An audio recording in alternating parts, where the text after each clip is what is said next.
That was it. All right, let's roll. Let's roll. Okay. Yo, yo.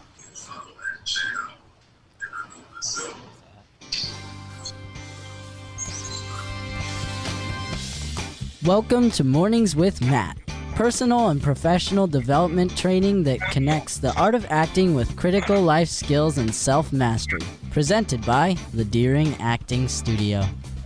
Alrighty, good morning, everybody, and welcome to Mornings with Matt. We've got a special guest with us on today, Mr. Alfred Carter.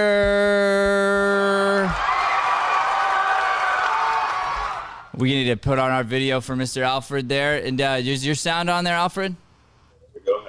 Hey, there we go. Yeah, you're coming in a little quiet on your end. Can you say something, Alfred? Yeah. There you go. Yeah. Okay. So your audio is actually coming in quiet on our end. Can you turn him up, Joey, or is he up on our side? He's up all the way up. Okay. All right. All right. We're gonna roll with it. So what's up, dude? Not too much. So I can hear like the. Yeah, I'm on. You're There on. we go. Yeah. Are you watching the live video? Is that what you're doing? No. Oh. I have the Zoom up. The Zoom. Okay. Good. I have the Zoom up. Yeah. All right. Well, this was a slow start to our show. I'm gonna be honest with us here. Is that better? A little bit better. We're gonna just rock with it. So Alfred, you were a Division I collegiate athlete. There we go. Can you hear me? No, I'm in the Zoom meeting. All right, good. So Yeah, you were he's a Division I college athlete, is that correct? Yes. So what sport? Yeah. It's all good. I think he's having a hard time hearing exactly what's happening.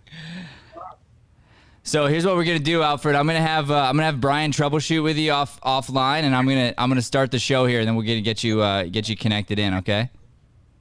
We can't cut though, can we? No, we're not gonna cut. So I'm gonna just talk to the camera here for a second. Oh, that's nice. Yeah. So can you jump off and talk to Alfred for me? Yeah.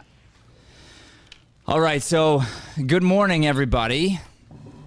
It is Saturday morning, and we're dealing with the grind today. We're going through the punches. I actually just got done with a second knee surgery, which is an interesting thing. It was one of those deals where I had to flip my mindset because I'd already been through one knee surgery and an entire year's worth of recovery and physical therapy and all this work just to find out that I need another knee surgery.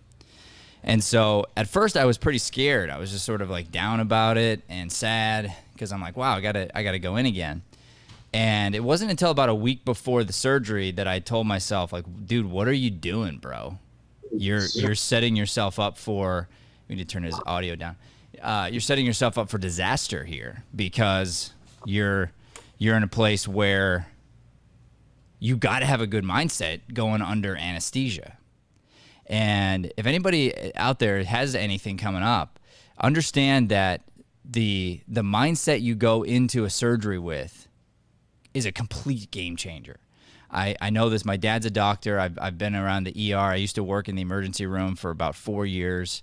I saw, some of the worst traumas you could have ever seen. And it's amazing that the people who have a positive mindset going into a surgery, the percentages go like unbelievably in your favor. So how do you do that? How do you flip your mindset? So what you do is you find what's good, find something that you can grab onto that is positive. So in my case, I grabbed onto this knee surgery and I said, okay, what's the thing that's good right now? And I thought, okay, well, first of all, this is an elective surgery. Like, you're choosing to do it. How blessed am I that I have the opportunity to even do that? So that was number one.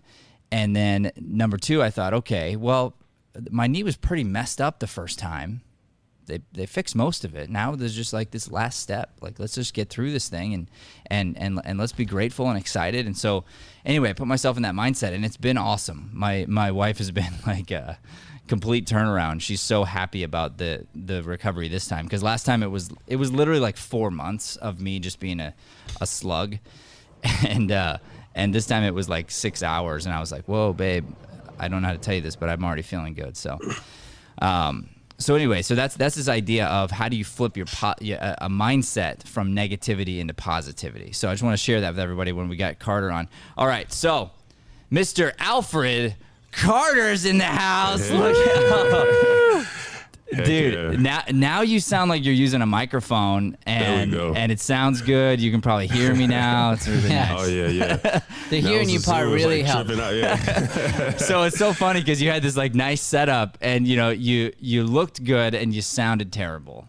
Yeah, we got that fixed. So yeah, now you're sounding silky smooth. So so what I asked you before is, I said I was setting you up here. So you were a Division I athlete. What sport did you play? Yes, so I played football. Okay, what position? Football, defensive line, special teams, a little bit. So D-line, nose tackle. My junior year, freshman, sophomore, I played defensive tackle, nose guard junior, and defensive end my senior year, and special teams all throughout. So what happened to your muscles? I don't know. What's the deal?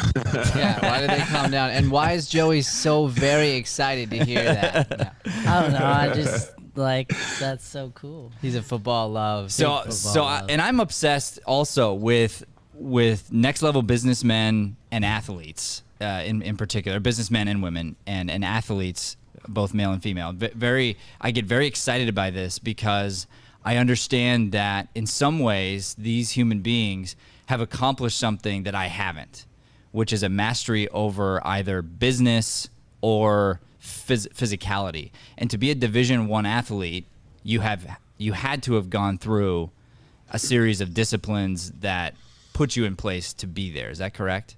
For sure, most definitely. So where'd you get that from? Man, it was just kind of developed. I had a goal in front of me, and it's funny, I slipped into it. I actually switched to football my senior year and got a scholarship, and so I kind of had the talent and ability. I just had to really hone it in. So I just really trained. I busted my butt. What sport were you in before that? Basketball. Okay, and then you switched over to football. They were like, you're too big for this sport. You got to get over there. When you didn't have to worry about people calling fouls. The refs weren't calling as many fouls in football as in basketball. So that's so true. Yeah. Yeah, that's cool. All right. And then did you have like some good mentors that helped keep you on track and keep you focused on those goals? My dad would kind of slap me back into place every now and then. I mean, not literally, but he would just kind of like say, yeah, like if I would kind of lose my focus, he would make sure to, kind of like reset me and let me know, like, what the goal was, what I was trying to attain.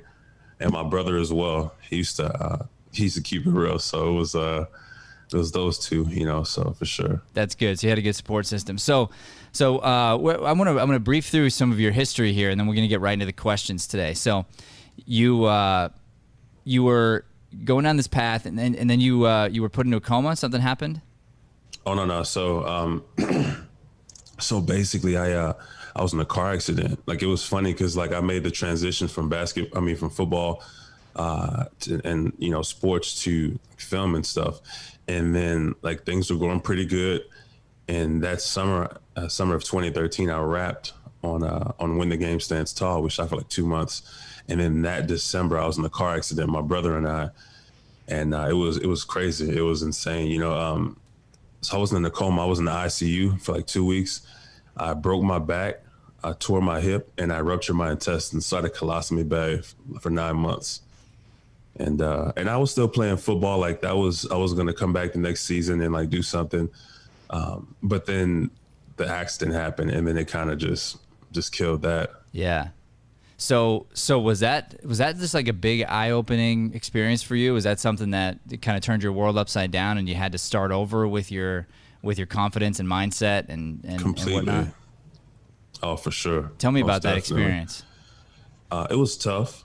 because I just got my abs. I was like, I worked so hard for this. I didn't get them into us. I was, after, towards the end of my college career, and then I perfected them. I had them looking nice. And then they had a knife, like just cut right through the middle of them, and I had a colostomy bag on the side. So it was definitely like from a physical standpoint, it was tough, and my back healed up, my hip healed, and it was crazy how that happened.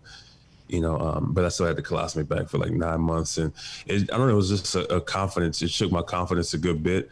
And above all, like my brother was always there to kind of like, as we got older, we got more tight, and I didn't have him there anymore to kind of like, whip me into shape or like tell me like, man, you tripping, bro, like this, and this is kind of like, so I just felt really alone, and I didn't really, I was just like, man, forget this, man. Like, you work so hard and this happens. It's like, what the heck, So did you lose your brother in the accident?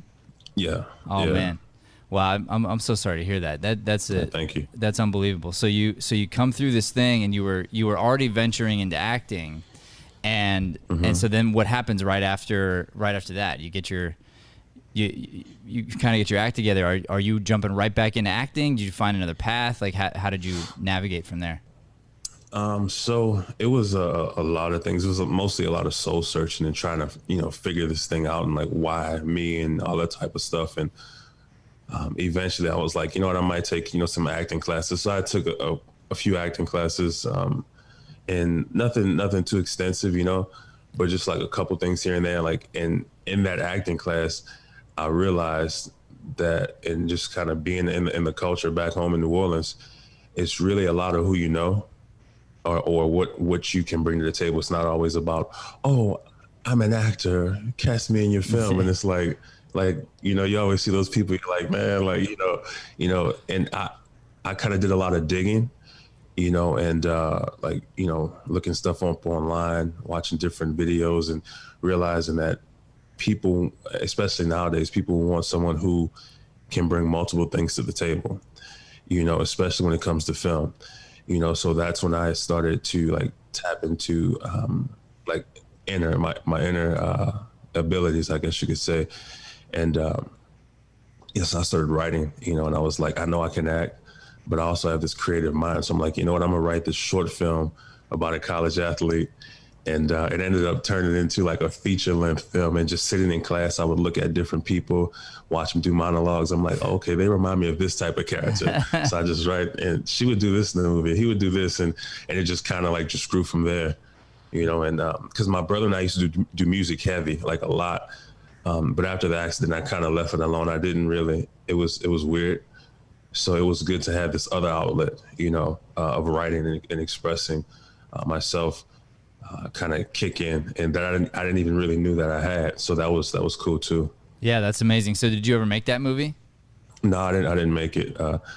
No, I like, it's funny because right when I was getting to the cusp of like making it, I let a few people read the script, and had some people like, like, oh, this is cool. I felt like a strong call to mission work, and I tried to shake it, but I couldn't shake it.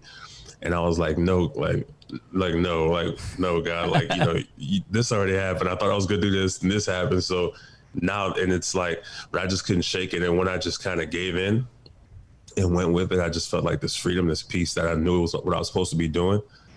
And it's cool because it's like one of those things you're like, nope, I'm not letting go. But in that letting go, like I've gone back to the script, and because I hadn't touched it in a while, man. And it's still a good script, but what I was able to do is take certain things out, modify certain things and make these changes essentially that at that point in my life, I didn't have, my mind wasn't there. Yeah. So it's so much better now. And I'm not finished it yet, but like going through the revisions, but like I'm glad that I put it aside, right. And came back to it with this different mindset, because I feel like I mean, in my opinion, I think it's so much better now. So I'm sure, yeah. So yeah. That's really cool, man. So, all right, good. Well, we're gonna probably dive into a little bit more of that in a bit, but for sure, let's dive into your questions here. Okay, for sure, yeah. Go ahead. You got the questions, Brian. You want to lead them into that? Yeah, so the first one that you sort of sent in was about the advice for setting yourself up for TV and film. Yeah. So that's one of the things I've been looking at. And it's just, I've I came to Arizona, tried to swing it for a year on my own. I decided to take acting classes with you guys at Deering, and like literally a month later, I was signed with my agent. And like Bing. I've been, I know, right? Literally, man, it's crazy. And like it's timing, like and man, but it was so crazy. Like, and I learned so much, and I was able to apply that. So then now I've been doing pretty good in the commercial market. Arizona is a lot of like commercial, industrial type of things. And that's cool. I'm super grateful. Like, I'm loving it, it's like a nice little side hustle, but I'm at the point now, it's like, I really want to use my art, and I still love doing commercial things. Don't get me wrong. Like, that's fun. And I still want to do that. But at the same time, I'm looking at what I really want to do, impact the people, impact the world, through art, and I think it'll be fun and awesome to make that transition into the TV and film market, or just in general, so that's kind of something I want to talk with you all about, for sure. Like, how do you make the transition? Exactly. Yeah. Like, I mean, because you can't make something out of thin air. So it's like, you have to but it's there, so how Right. do you. Yeah, I think it's partially the chicken and the egg deal where, you need to have some experience to get noticed in that world. And yet, how do you get noticed without getting the experience in the first place, given the opportunity? So I think you're already doing it by writing. And then now you just gotta get into the production game and start producing your own stuff. I think that's a big deal. Normally, one of the pieces of advice I would give you at your stage, because you already are doing very well in the commercial market here, you've risen up as an actor, you're doing good things, I might recommend you move to another market, potentially. The issue is, right now, there isn't a market anywhere. Right, yeah. And with the onset of what's happened with the coronavirus and everything, I don't know how and when that's even going to come back, because we got so used to being virtual, which actually becomes a really cool advantage for you, because you may not have to move anymore. Like, that might be something where you can now tap into any market because people are just getting used to it, So I would invest heavily, invest a lot of time into some of the national casting websites, and go after auditions that are probably either fake or cattle calls or whatever. But just do them constantly, so you get in the habit of doing that thing, and then write your own stuff, cast your own stuff, do your own stuff. I mean, you're at a place where Hollywood is having a hard time producing. If you notice, like, all the shows are being pushed back. All the shows, yeah. Right? So with that idea, it's an opportunity for you right now to produce your own stuff, and actually, people need something to watch right now, so you can give them something that's positive. And start small. Start with like a minute or 2 minutes, and produce that, and then put it out there, see how it goes, and then do the next thing.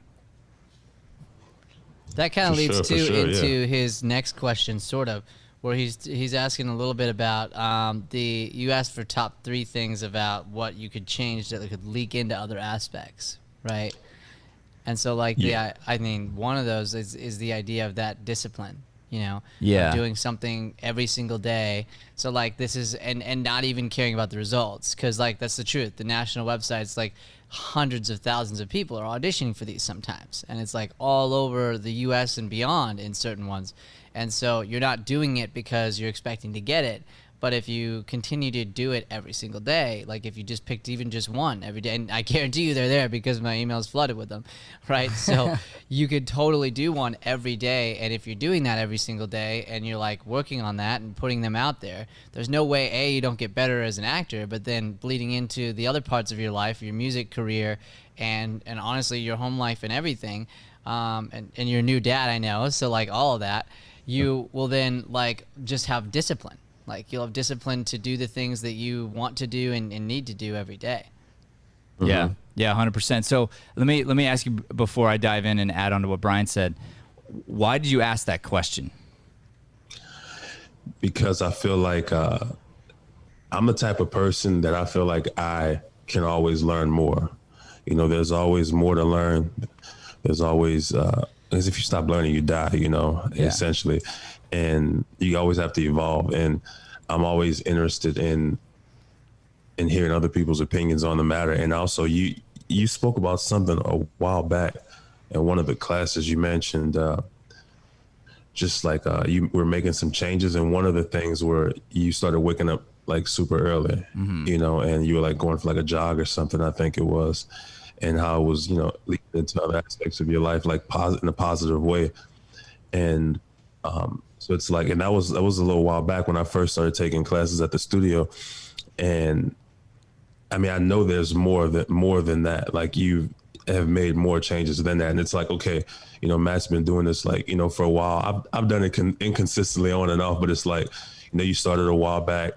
So you've got to have more stuff that you start, even if you hadn't started with it, that you've implemented along the way, Yeah.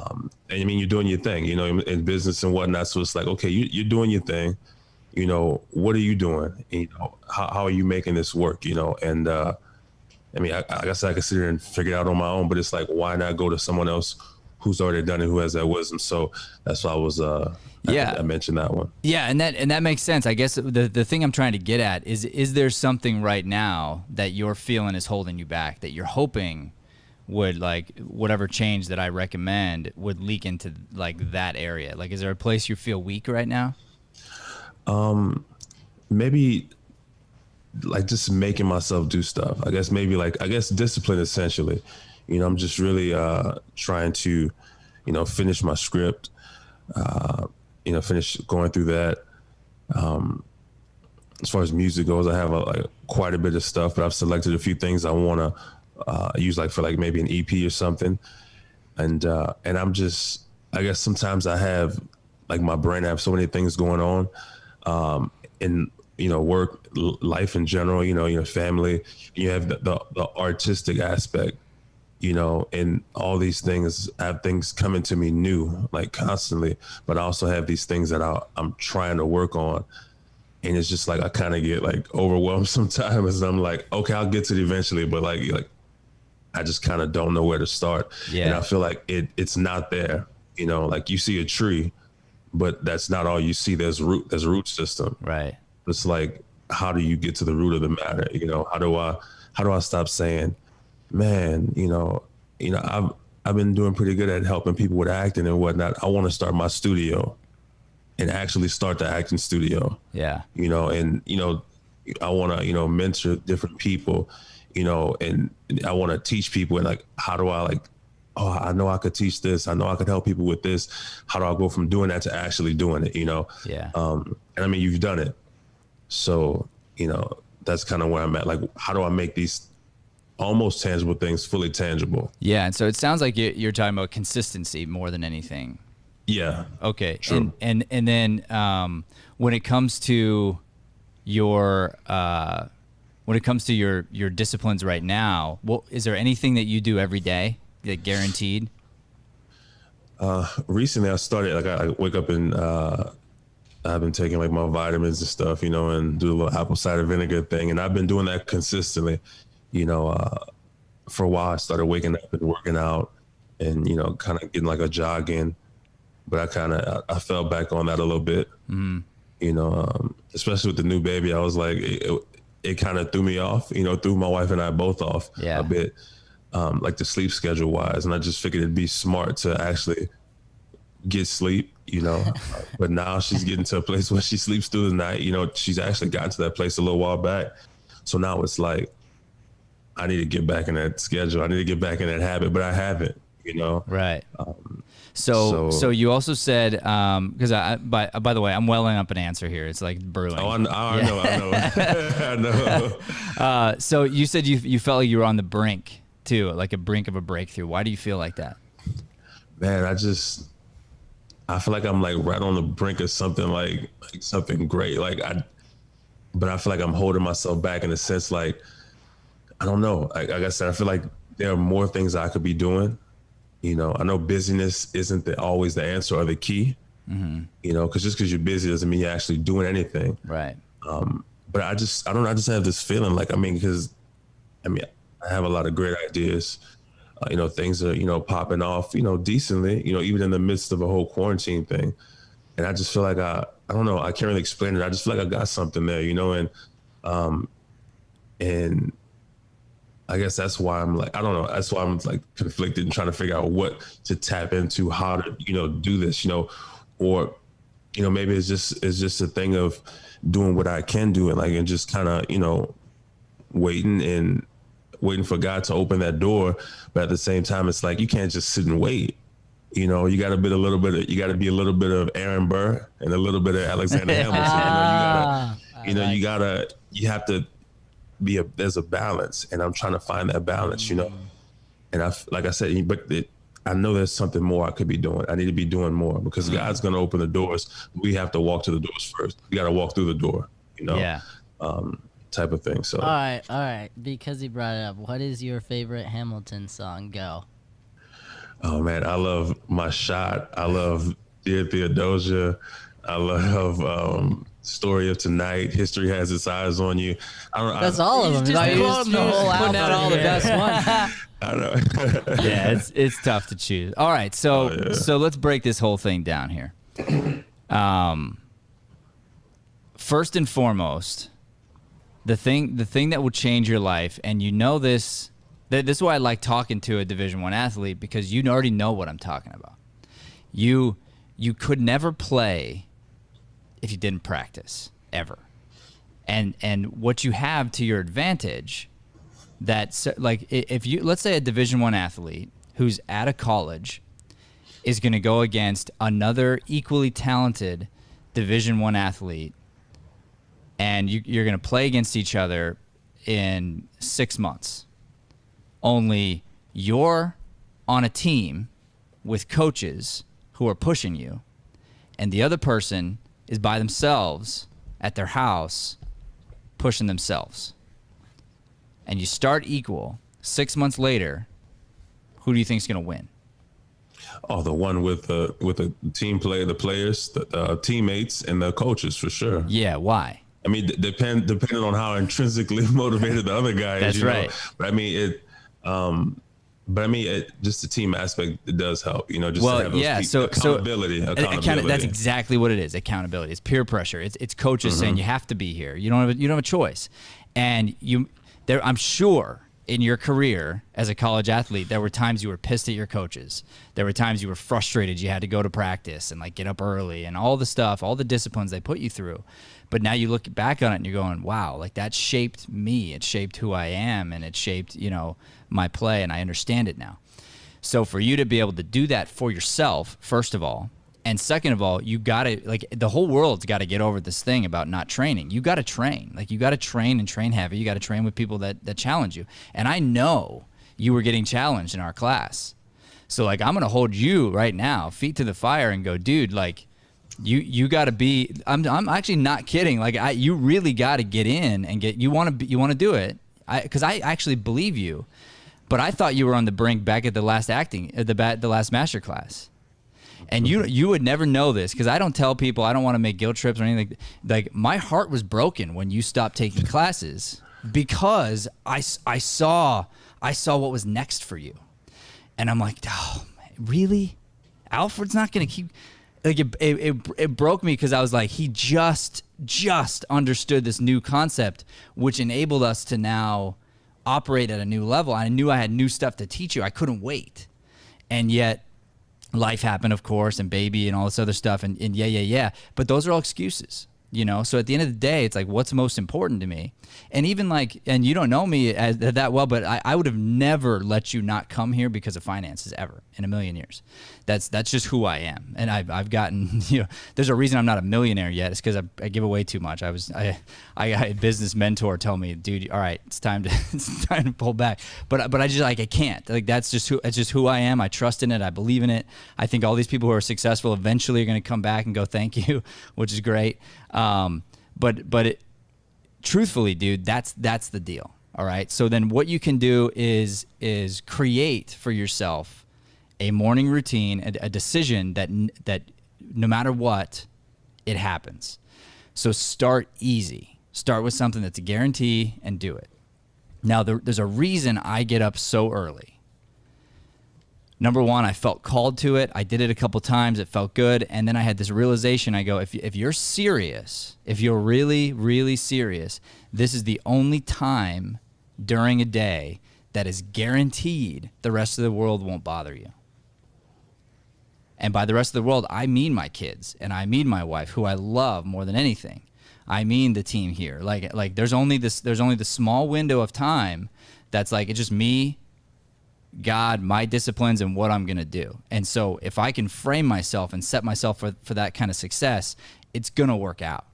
And I've had babies too, and I've had and kept my discipline up through that, and it's hard, like really hard. Going through surgery, keeping it up, that's even harder. I mean, I haven't been great. Quarantine, going through it, that's even harder.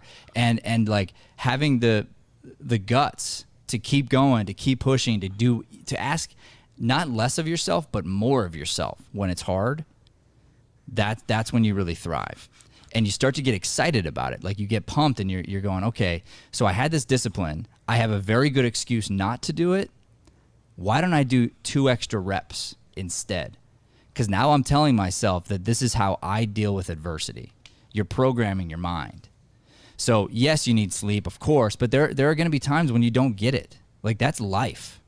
So, I mean, anybody who rips on somebody for not getting sleep, of course, I believe in sleep. I nap all the time. I try my best to get a really good night's sleep every night, but that will not get in the way of my success. That's not okay. And then when someone's like, oh, but you can't survive, and I go, yeah, well, look at a mother. Look at a mother who has a child that they don't sleep. They don't sleep for sometimes 6 months, depending on the schedule of the child. And it's like often they're whatever. Guess what? They survive because the life of this child is more important than their own like well-being in that moment. And do they survive? Yes. Are they stronger because of it? Yes. So that's the idea, is like you got to just go, okay, let me rip away all of my excuses. Let me rip away all this stuff and just go, boom, here's the thing. So I think working out's a huge one. So the idea of you getting up and going on a run, that would be great. But the one thing I tell actors always is if you have a discipline every day to read, write, and speak. Read, write, speak. Do that every day. And give yourself, let's say start with 10 minutes for each. That minimum thing right there is going to set you up for just way more success than if you weren't doing it. So that you rewrite, speak 10 minutes a day, each discipline, that's a half hour every day. You do that for 6 months, compare you to the person that didn't do that, and you're going to be much further along. Now, should you do more? Of course. Like I think ideally you're going to get yourself to about 90 minutes worth of a discipline for you that's completely your art related, that's in the zone work. And that should be your goal. You lead up to that. But at first, it's got to be something that no matter what, come rain or come shine, come coronavirus or not, this is something that I do, whether like for me, like whether I have surgery or not, I still hold myself accountable. I got to get up early, got to do the thing, even if I'm in bed. Okay, still got to do it. I still got to do it. And I'm, to be very bluntly honest, through quarantine's been the hardest time for me to do this, to keep up this mentality, because we've been given so much and without any kind of payout, and I have to just keep reminding myself, forget about that, like keep grinding and going and grinding and going. But dude, it's hard. Like it's really, really hard. But I believe it's what you do in the dark that you're going to get praised for in the light. But you got to be grinding when the lights are off, when nobody's watching, and only you know the truth, as far as not even how much you did or didn't do, but how much you did compared to your own potential.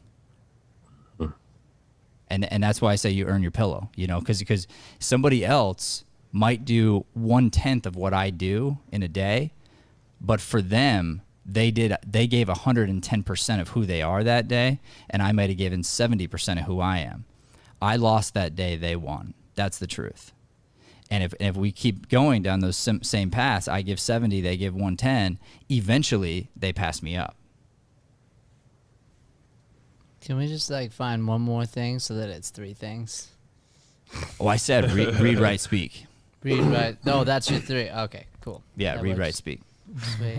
I put that as just a second thing because the first one was easy morning, the routine. So Yeah. that makes total sense because that is 3 things. And there are different Yeah. there are different things you can do. You know, I've got a morning routine right here in this book.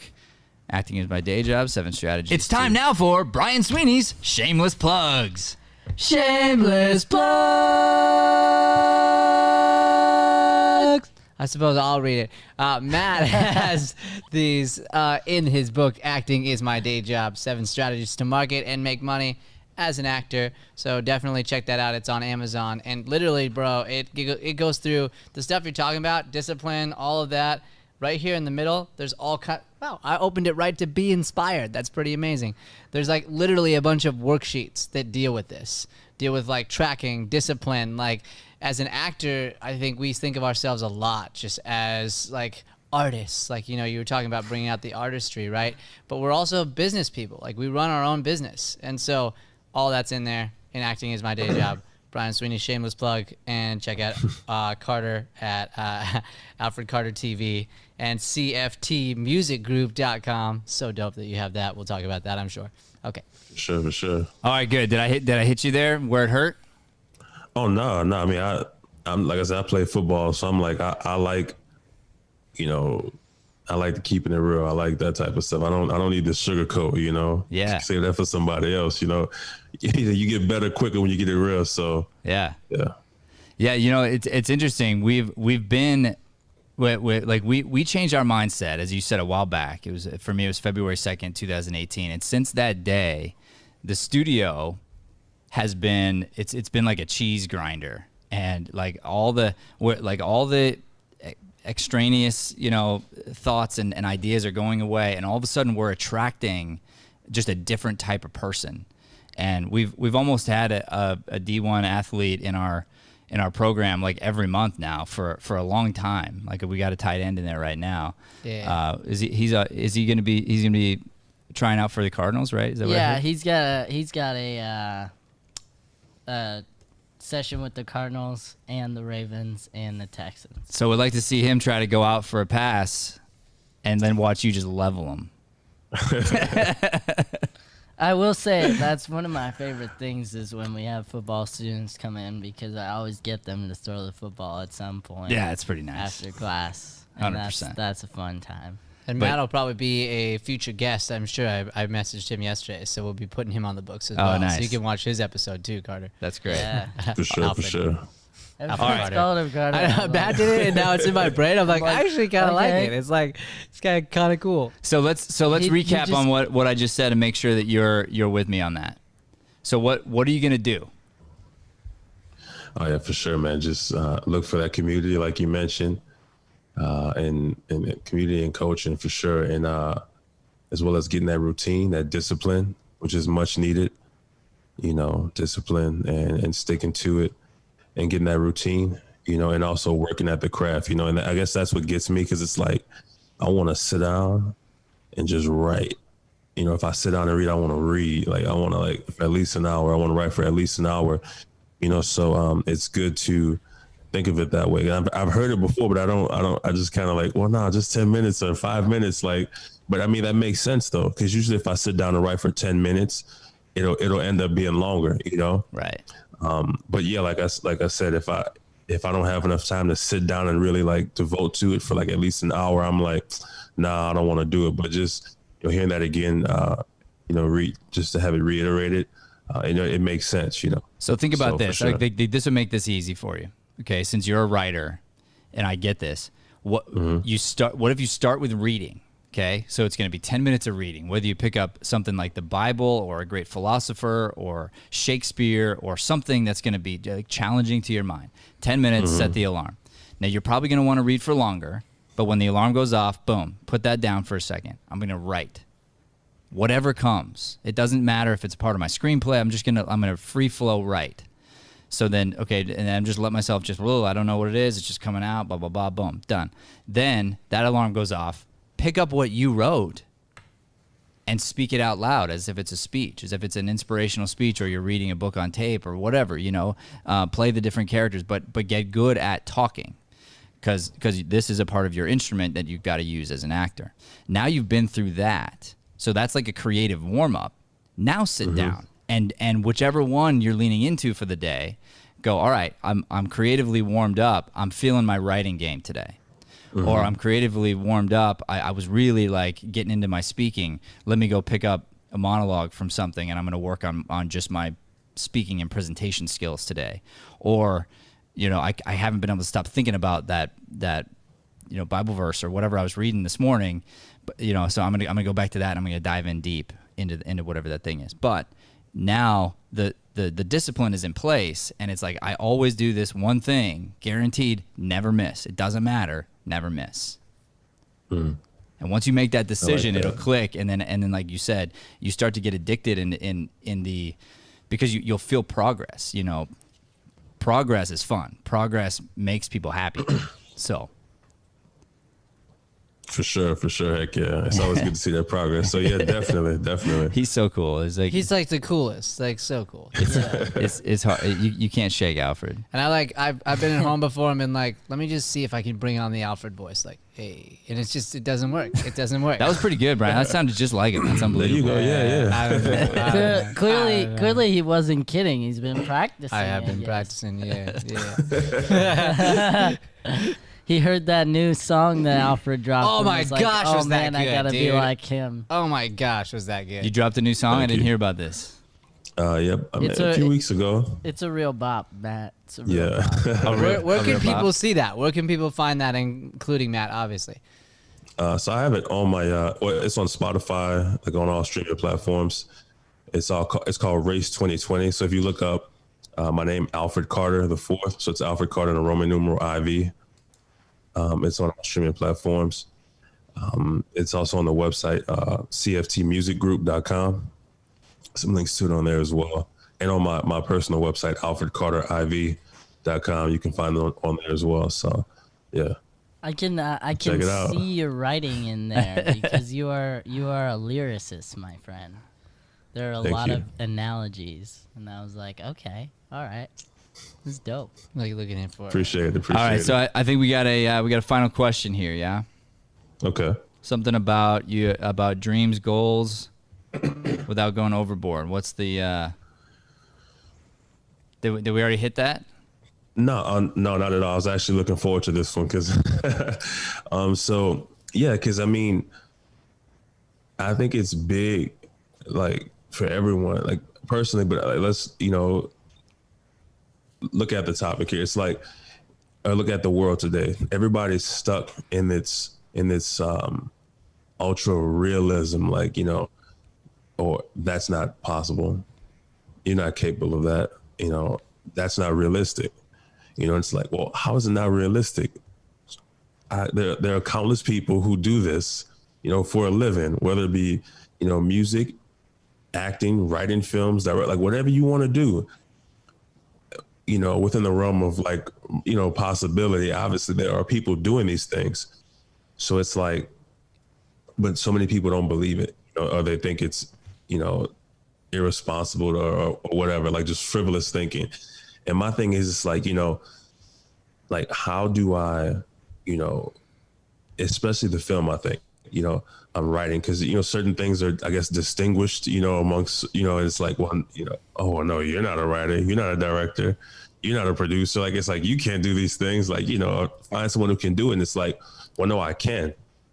And I have the skills to do it. We all have a brain to do it, and I feel like I have the gift to do these things. So it's like, I have these things, I have these ideas, I have them written down, and it's like, how do I, especially the film though, specifically the film and my script, like how do I, once I get it finished, of course, how do I, confidently give my, my elevator pitch, how do I confidently, talk to someone who wants to hear more about it after the elevator pitch, without sounding like, oh, this is my greatest idea ever. Like, oh,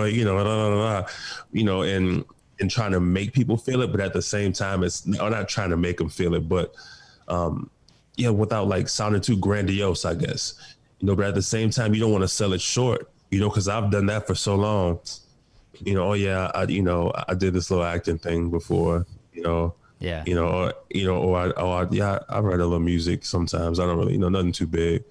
oh yeah, I do this. I'm working on my script. I mean, it's about a college athlete. That's it. Like nothing. Whatever. It's versus no. I'm working on the script. Blah blah blah. I'm doing this. Blah blah blah. A, B, and C, but without sounding like ta-da. You know what I'm saying? So it's like, so yeah, that's my biggest thing, and just finding that even kill like that, and being consistent in that.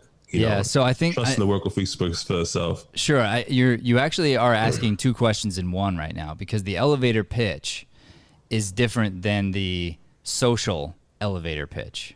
Mm-hmm. There's a business elevator pitch, which is going to be people who buy scripts and people who produce movies who listen to elevator pitches for a living. Mm-hmm. And then there's the elevator pitch that you're trying to deliver to your friends and family and people that you care about their opinion of you. And their opinion is of you as a person, and this opinion is sort of black and white. Can I make money off of your idea for a movie? Right? So those are two different things completely. So let's start with the business side of things. With the business side of things, you got to learn the business and go to self-imposed school for it. Same idea, same thing. So when you're done with the script, you've got to go to marketing and presenting scripts school. You got to look it up. You got to go, okay, how do I write an elevator pitch for a movie? Practice it. Write it every day. Speak it every day. Read it about it every day. Get really good at that thing, because that is its own skill in and of itself, is just packaging, marketing, delivering it in such a way that the right person reads it. You also, to be confident in it, it needs to be good. So you got to be able to hold yourself accountable. You got to be willing to be wrong. You got to seek. Like I've had many people pay me to read their screenplays or read their, books or different things to give them my opinion on it. Well, when they pay me, they don't want me to tell them it's good. Otherwise, why would you pay me to read it?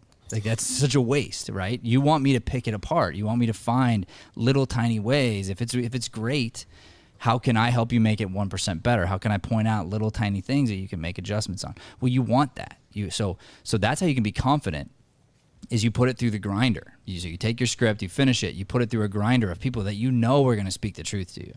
Are going to tell you, hey, they're not going to sugarcoat it. They're not going to tell you how great you are, because you don't need that. You have other people, that lie to you. So just to hire somebody that's not going to lie to you and is going to tell you the truth. So you put it through that. Then you can actually be really confident. You've put it through the grinder. You've reread it. You've looked at it. You've tried to find every way to make it better. And not that it couldn't be better, but like at this point in time, you're going, I'm confident about this. If I saw this movie advertised, I'd want to go see it. Then you're in that position. You have true confidence, earned confidence, not the false confidence that comes with, I did this and so whatever. And then just practice marketing, practice the elevator speech. So that's one thing. On the social side of this entire discussion here, you are the perfect example right now of when you delivered the information twice. Your entire energy, body language, everything changed. It's so crazy. You went from like unconfident, like, I used to play little sports or whatever, to, I'm a D1 athlete. It's a huge, difference. But I would just say, mainly, stop talking about it. Especially to people that you've gotten resistance from before. Just quit bringing it up. There's no reason to go down the path of pain when you know that certain people give you a certain type of feedback. And usually it comes from jealousy, or it comes from fear, or it comes from whatever, and they're worried about you if they love you, or they're trying to hold you back if they're, jealous of you or whatever. So I would just remember, why am I doing this? It's not for them anyway. I'm doing it for me. I'm doing it because this is what I'm called to do. So I'm going to do this thing. And then put it this way. I've never said, and I still don't feel this way, that I've done it, made it, done anything great. I'm all I am is in the process. That's it. Right. But you said it about me, which I appreciate. Thank you. But I don't need it. Sure. I didn't need that affirmation from you. But ideally, that's what you want. You want other people to name you a producer. Make other people say, oh, he makes music. Oh, that guy writes screenplays. Like, let them label you. You don't have to label yourself. Your results and your work ethic and your habits, they speak for themselves. Mm-hmm. So like let's just say, hey, what are you doing tomorrow? I'm available after 7 a.m. And they're like, oh yeah, that's funny, yeah, because that's when you wake up. Like, no, I get up at 4. What do you do from 4 to 7? Oh, I have a discipline that I do every morning, so that's important to me. But once I'm done with that, I'm available at 7 a.m. Oh, what do you do? Or not? Oh, I write. Oh, that's cool. Wow. So what do you write? Like what do you do in 3 hours? I write screenplays. Oh, so you're a screenwriter? I don't know. I guess you could call me that. All I know is I write every day. Like, right? So now all of a sudden they're labeling you. You're not labeling yourself, and your discipline is what does the talking. Mm-hmm. I like that.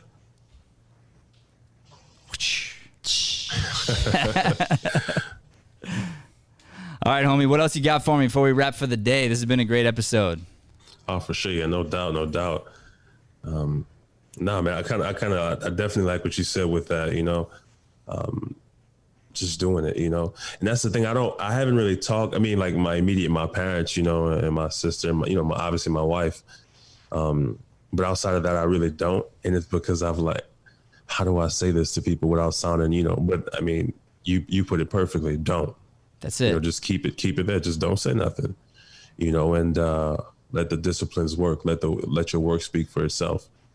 So I like that, definitely. And it's funny how you said, because I was literally just watching a webinar yesterday with Final Draft screenwriting, like the software. Yeah. They said the same thing, your script may be awesome. Like, it may be perfect, tip top, perfect as you could have made it.